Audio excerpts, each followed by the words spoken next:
ladies and gentlemen, and welcome back to my channel for another Hot Toys Die-Cast Iron Man figure unboxing and review video.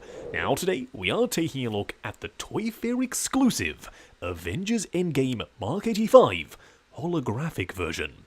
Now, I personally have been pretty curious to get this guy in hand, and well, finally, he is here. Now, I got mine from toyswonderland.com. Link for that is in the description below. They have 12-month installment plans and a points-based reward system.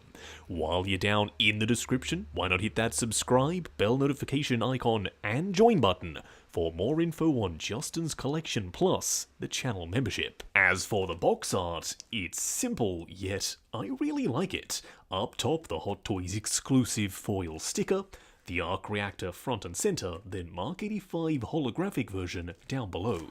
On the side, you can see the foam block with an arc reactor, then on the back, all of the warnings and legal info. Now, if you do slide off the top cover, you can see it's made of frosted transparent blue plastic. And yeah, I think that suits the holographic Mark 85 beautifully. On the inside though, we have the figure himself. Now, when this guy was first announced, I didn't really know how to feel. I wasn't super excited, but now that I have him in hand, first impressions are relatively positive.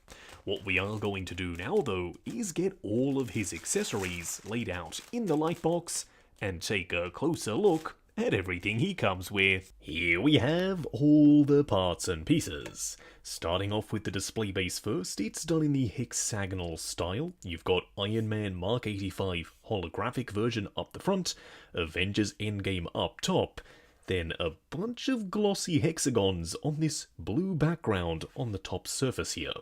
You also have a dynamic flight pole plus a spring-loaded waist clamp. One of the coolest accessories with the standard Mark 85 was the lightning refocuser, and I'm really glad to see it again here. It simply pegs into his back via those 3 pegs. It's nicely painted with that metallic blue and also a lighter blue, plus some gunmetal sections. Don't worry, as with all of the weaponry, you'll see this on the figure a little bit later. Quite interestingly, we do get 2 bladed weapons. The reason why this is interesting is because this one came with the Mark 50 accessory pack. It's got a jagged edge down below where Thanos tore it off Tony, then stabbed him with it. It's nicely painted with that same metallic blue and then translucent plastic for the blade. The other double-bladed sword is also translucent blue for both blades, but this time, as you can see, it's significantly more vibrant. Unfortunately though, once again, we don't actually get a hand specifically designed to hold this weapon, which means it's a little bit more tricky to get him to hold onto it. They very generously do give you 2 lobster claws, one for each side. When you slide these onto the forearms, there are contacts inside them that transfer the power into the LEDs up top, so yes, these do illuminate. I don't really have a ton to say about the paint applications, other than they are the same blue as the suit, and they are suitably metallic. Lastly, we do get the full array of hands, including closed fists, repulsor blasting, and fully articulated. The ones that I seem to always go with are the fully articulated hands. You can just get a little bit more dynamic with your posing. Standing straight up and down in the light box, no crazy poses or accessories or anything like that. This guy looks exactly like a color-swapped Mark 85, where they've swapped the red, the gunmetal, and the gold with blue and gunmetal. And that's because that's exactly what this guy is. You have to know what to expect going in. For me, I love the mold for the Mark 85, and blue is my favorite color, so I was already predisposed to liking this. But I can't help but think the blue isn't quite vibrant enough. It still looks good, but not perfect. Also, it doesn't really have that holographic aesthetic.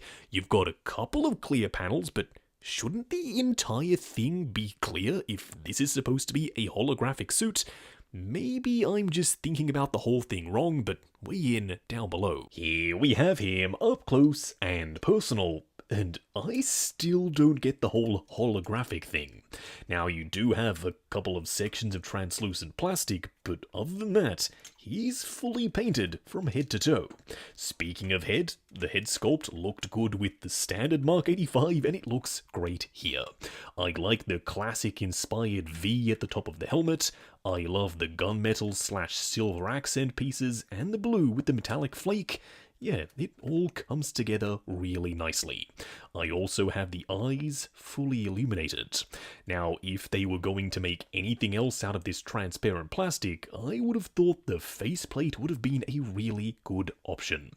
But in saying that, yeah, from a distance, I guess this kind of works as well, although it does give me Blue Beetle vibes. The only real holographic sections are the bicep pieces, which, by the way, do nicely slide out of the way when you bend the elbow, and this chest plate.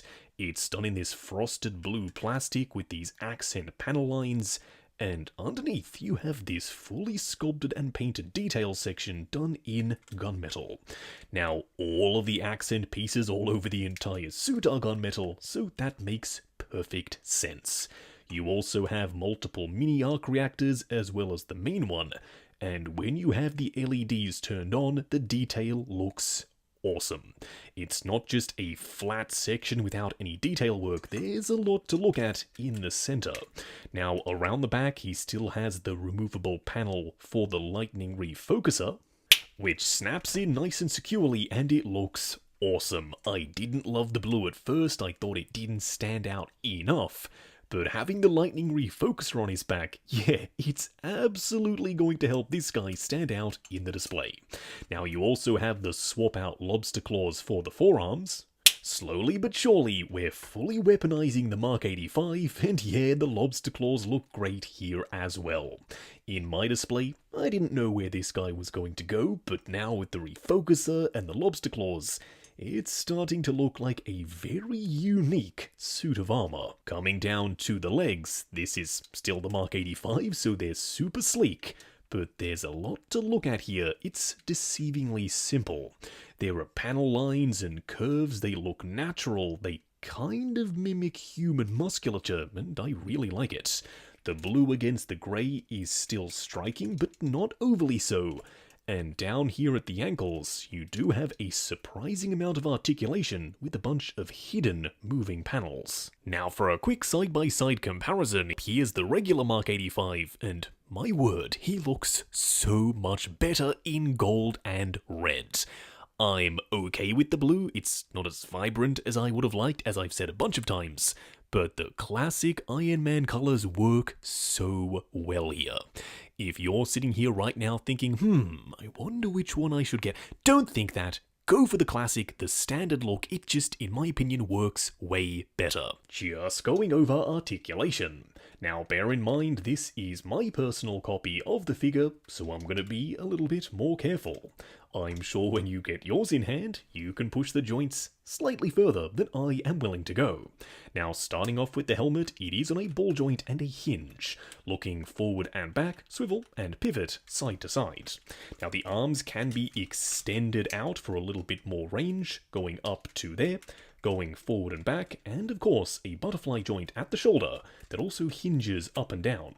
Swivel at the bicep, double bend at the elbow with the awesome moving bicep armor plate that gets you just a little bit more range of motion. You also have a ball joint for the wrist peg. The torso can be extended up at two separate sections, crunching forward to there, going back to there, swivel and pivot side to side. The legs can be dropped down to there. Don't forget to move these panels out of the way to avoid paint chipping. They will go forward to there. They will go out to there, swivel at the upper thigh, double ratcheted bend at the knee that gets you just past 90, a double ball peg plus a hinge for the ankle, plus toe articulation. Moving on to the 3 cool and 3 annoying things. The first annoying thing is that the chest plate and the biceps are this clear frosted plastic. Now yes, it looks kind of cool, but you can't see that same plastic anywhere else on the body. That means it's just those pieces and they kind of look out of place. I would have preferred they ditched the holographic thing entirely and just sold this guy fully painted as a stealth version of the Mark 85. The second annoying thing is the blue finish. Based off the Hot Toys promo pics, I was expecting this thing to absolutely pop. But unfortunately, the blue in person and on camera is very muted. I kind of feel like I've been catfished based off the official Hot Toys pictures. The third annoying thing is that even though this is a new version of the Mark 85, Hot Toys used the exact same parts from the original 1.0.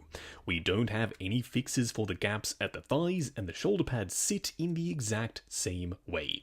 Now, I never had a huge issue with the original, but some people have bought replacement panels. And yeah, even I will admit, once you install those pieces, he looks way better. The first cool thing, and I know, I'm contradicting myself, but it's the translucent plastic. If only they'd used this on more areas and had this molded and painted detail underneath, this thing would have looked incredible. But now it kind of looks a little bit weird and half-hearted. You've got the chest plate, you've got the biceps, but you don't have it anywhere else. It was a really cool idea, but wasn't unfortunately executed to perfection. The second cool thing is the array of weaponry. We get pretty much all of the usual and main suspects with the 2 lobster claws, 1 for each side, the double-bladed sword, the katana, and his lightning refocuser, aka the Starfish of Doom.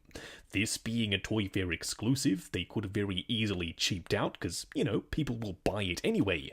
But I'm glad they didn't. They gave us a full complement of weaponry. The third cool thing is, of course, being based off the Mark 85, he is still compatible with a Tony Stark head sculpt.